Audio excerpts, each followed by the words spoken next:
আমরা কম বেশি সবাই লটারি খেলার মধ্যে নিজেকে জড়িয়ে ফেলছি বা আমরা ছোটোকাল থেকে এর সঙ্গে পরিচিত হয়েই বড় হয়েছি। কারণ যখন আমরা ছোটো ছিলাম বিভিন্ন জায়গায় মেলা বসতো, সেখানে র্যাফেল ড্র হইতো, মাইকিং করতো যে 10 টাকা দিয়ে মোটরসাইকেল সর্বোচ্চ পুরস্কার, এরকম আমরা সব সময় দেখে আসছি। আর এখন তো ডিজিটাল যুগ, এখন তো ওরকমভাবে আর খুব কম দেখা যায় যে মেলায় অনুষ্ঠান হচ্ছে, লটারি হচ্ছে, এটা হচ্ছে, ওটা হচ্ছে। বাট আগে তো হইতো, তাই না, যে মানুষ টাকা বিভিন্ন জমা রাখতো নিজেরকে, যে 1000 করে সপ্তাহে জমা রাখবে, সপ্তাহ শেষে সবার মিলে একটা লটারি হবে, ওখান থেকে যার নাম উঠবে তার নাম থেকে সে কি করবে, টাকাটা পাবে। এরকম করে তারা টাকাটা জমার চেষ্টা করতো। তো এই বিভিন্নভাবে লটারি সম্পর্কে আমরা কম বেশি জানি। কিন্তু বর্তমানে যে লটারি গেমস, যেটা আপনারা জানেন বা আপনারা বোঝার চেষ্টা করেন, সেটাকে মূলত কিন্তু একদমই জুয়া বলি আমরা, সেই লটারি গেমসটাকেই আমরা মনে করি। এবং আসলে এই লটারি গেমস যেটা অনলাইনে আপনারা খেলেন, সেটা কি আসলে কি ফেক বা ভুয়া নাকি আসলে সলিড? এর পক্ষে যেমন কথা আছে তেমন বিপক্ষেও কথা আছে।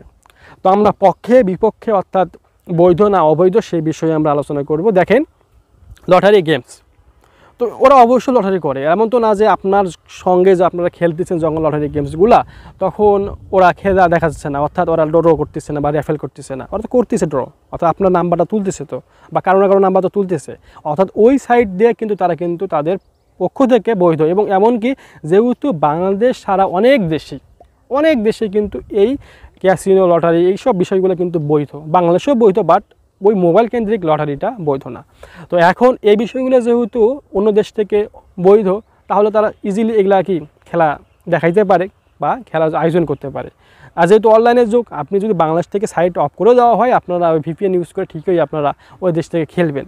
এখন কথা হলো, সেই ক্ষেত্রে তারা তো বৈধতাভাবেই তারা কিন্তু কাজটা করতেছে, তারা সরকারকে ট্যাক্স দিচ্ছে। কিন্তু অবৈধ বা খারাপ বা প্রতারণার সাইট যেটা আমরা আসতে পারি, সেটা কি দেখেন, এই গেমটা সমস্যা তৈরি করতেছে অন্যখানে। সে কোনখানে? আপনারা যদি লাইভে খেলেন লটারিটা, দেখবেন যে ধরেন 500 জনের কাছ থেকে যদি লটারিটা হয়, নাম উঠবে কজনকার, একজনকার বা দুজনকার, যেটাই উঠুক না কেন, যে পরিমাণে উঠুক, তারা কিন্তু ওই পরিমাণ বা তার বেশি টাকা কিন্তু ইনকাম করার পরে কিন্তু তারা এই লটারিটা কিন্তু উইনারকে দেয়। এমন না যে ওদের হলো ধরছে মানুষ 500, ওরা 5000 টাকা দিয়ে রাখতেছে, এটা তো লটারির কোনো অংশের মধ্যে পড়ে না, সেটা আমরা ছোটোকাল থেকেই দেখে আসতেছি। এই দিক দিয়ে কিন্তু তারা কিন্তু ওই কাজ করে না। ওরা প্রতারণা করে কোন সাইটে, যে আপনার মনুষ্যত্বকে, এর বাইরে কিন্তু প্রতারণার ওরকম বিষয়বস্তু নাই। কেননা ওরা জাস্ট আপনার টাকা পায়, ওখান থেকে 2 জনের নাম, 10 জনের নাম, 20 জনের নাম, 1 জনের নাম, যে জনের নামে উঠুক না কেন, দিন শেষে যখন যোগ বিয়োগ করবে দেখবে যে ওদের টাকা উঠছে 1 কোটি, ওরা খরচ করছে 50 লাখ। 50 লাখ টাকা তো লাভই, তো ওই জন্য আপনাকে তো ঠকানোর দরকার নেই।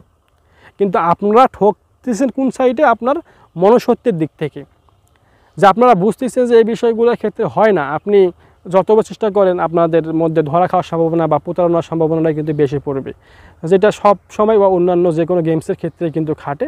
তো এটার ক্ষেত্রেও ওই একই অবস্থা। তাই এই লটারি আমাদের ওই আগের মতো লটারি না যে 10 টাকা দিয়ে মোটরসাইকেল পাবা, ঠিক আছে, এখানেও 10 টাকা হতে পারে, কিন্তু ওটা বছরে 1 দিন হতে পারে, বা 5 দিন হতে পারে, বা 10 দিন হতে পারে।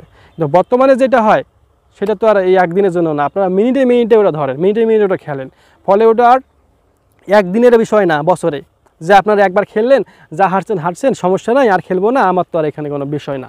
কিন্তু এটা যেহেতু আপনারা মিনিটে খেলতে পারেন, তাই এটা একটা জুয়া বা একটা আপনার শেষ করে দেওয়ার একটা রাস্তা, যেখানে আপনি নিঃস্ব হবেন। তাই এই বিষয়টাকে মাথায় রাখবেন যে আসলে এই খেলাটা, লটারি খেলাটা আসলেই বৈধ, বাট আপনার মনুষ্যত্ব, আপনার সব সাইড দিক দিয়ে বিবেচনা করতে গেলে এটা একটা আপনার জন্য একটা ফাঁদ বা ট্র্যাপ। এই ট্র্যাপ থেকে আপনাকে নিজেকে অবশ্যই বাঁচিয়ে রাখতে হবে। আর যদি বাঁচিয়ে রাখতে পারেন, তাহলে সুন্দর এবং সুষ্ঠুভাবে আপনি আপনার বাকি জীবনটা চালাতে পারবেন। নয়তো কিন্তু আপনি খুব সহজেই কিন্তু আপনার সমাজ থেকে বিচ্ছিন্ন হতে হবে, বা দেশ থেকে, এমনকি আপনার এই জগৎ থেকে আপনাকে অন্য জগতে যেতে হবে।